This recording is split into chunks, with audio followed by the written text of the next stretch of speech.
Organisasi Kemasyarakatan Garuda Kupang NTT berkolaborasi dengan Gereja Baptis Indonesia dan Yayasan Amal Indonesia berbagi kasih dengan 4 anak yatim korban bencana Seroja di Kota Kupang.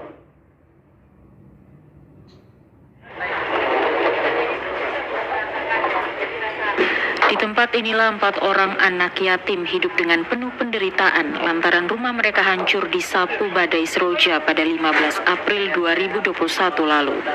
Jangankan untuk memperbaiki rumah, makan sehari-hari saja mereka kesulitan. Mengetahui kondisi anak-anak ini, Ormas Garuda Kupang bersama Gereja Baptis Indonesia dan Yayasan Amal Indonesia menyambangi rumah anak-anak ini di Kelurahan Fatufeto, Kecamatan Alak, Kota Kupang. Dalam kunjungan tersebut, para dermawan ini membawa sumbangan berupa bahan bangunan untuk membangun rumah bagi 4 orang anak yatim ini. Selain itu, mereka juga membawa bantuan sembako. Para donatur ini berkomitmen untuk tidak berhenti pada sumbangan bahan bangunan, tetapi akan ikut membangun rumah anak-anak ini hingga mereka mendapat hunian yang layak.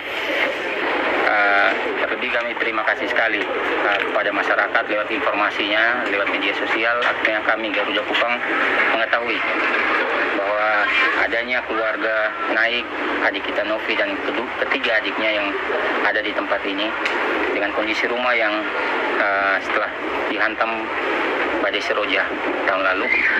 Akhirnya kami terpanggil kembali, rekan-rekan dari Garuda Kupang semua kita bersepakat kita mengunjungi dengan membawa sedikit bantuan berupa bahan bangunan yang sekiranya dapat mewujudkan rumah yang layak untuk dihuni oleh anak-anak yang ada di tempat ini.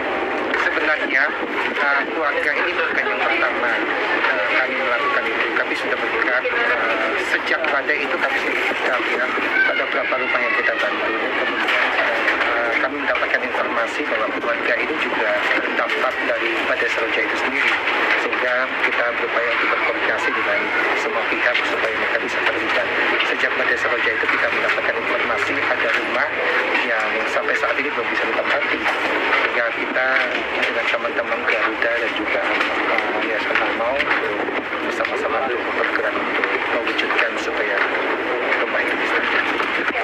Kebetulan saya awalnya dari anak yatim piatu juga, terus saya melarat dulu. Makanya saya niat dulu, insya Allah kalau saya berhasil nanti saya akan membantu sesama. Makanya bukan cuma sekarang kayak ini, karena baru alhamdulillah saya bersyukur sekali bisa kenal dengan Pak Pendeta, dengan mereka, jadi bisa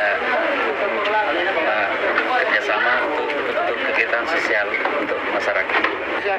Sementara itu, Novi Naik, anak sulung dari 4 bersaudara yang telah ditinggal ayah mereka menghadap Sang Pencipta dan ibu mereka telah pergi dengan kehidupan keluarga barunya. Novi Naik mengaku cukup sulit harus menjadi tulang punggung 3 orang adiknya. Ia berharap ada orang baik yang peduli dengan kehidupan mereka. Tuhan, hari ini yang saya terwujud dari Bapak ini ada bantuan dari yang sudah Bapak ketahui dari Bapak Pendeta di Gereja Baptis dan juga dari Garuda Kupang NTT dan dari Yayasan Amal Indonesia dan pemerintah juga membantu. Saya terima kasih banyak, senang bisa berkata-kata, cuma bisa banyak-banyak terima kasih atas bantuan itu, sehingga saya dengan ketiga adik saya juga bisa dapat tempat tinggal yang layak dan kami juga bisa tinggal dengan rumah yang aman. Dari Kota Kupang, Nyongki Malelak, TVRI NTT.